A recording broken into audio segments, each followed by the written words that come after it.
भटक्या कुत्र्यांचा प्रश्न थेट विधिमंडळामध्ये उपस्थित झाला। मागच्या 3 वर्षांमध्ये कुत्र्यांनी जखमी केल्यामुळे 30 जणांचा मृत्यू झालाय।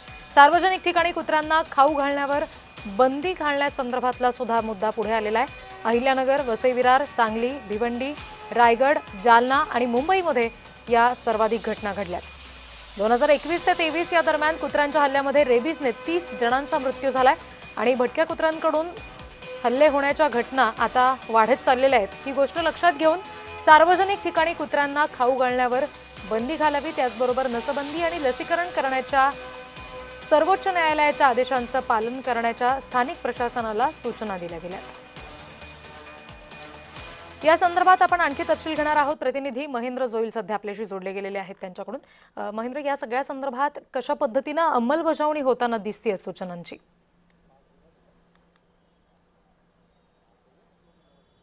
नक्कीच रिद्धी, मागील जर 6 वर्षात आपण पाहिलं तर 30 लाख भटक्या कुत्र्यांनी चावा घेतल्याची जी नोंद आहे ती एकंदरीत पाहायला मिळते आणि 2021 ते 2023 मध्ये 30 जणांचा या भटक्या कुत्र्यांनी चावा घेतल्यानंतर रेबीजने त्यांचा मृत्यू झाले अशाही नोंद आहेत। मात्र यानंतर जर आपण पाहिलं तर ठाकरे गटाचे जे आमदार आहेत सुनील प्रभू यांनी वारंवार या सगळ्या संदर्भात विधान सभागृहात जी आहे ती ह्या बातम्या लावून धरल्या होत्या आणि त्याचा जो आहे तो शिंदेंकडूनही लेखी स्वरूपात ही माहिती देण्यात आली होती। मात्र यामध्ये सुप्रीम कोर्टाकडूनही जे निर्देश देण्यात आले होते की जे भटके कुत्रे आहेत त्यांचं निर्बीजीकरण आणि जो भटक्या कुत्र्यांनी चावा घेतल्यानंतर जे औषधचा जो खर्च आहे तो सगळा आहे तो वाढवण्यावरती सुप्रीम कोर्टाकडून भर देण्यात सांगण्यात आलं होतं। मात्र शासनाकडून या सगळ्या गोष्टींचा जो आहे तो पाठपुरावा चालू आहे आणि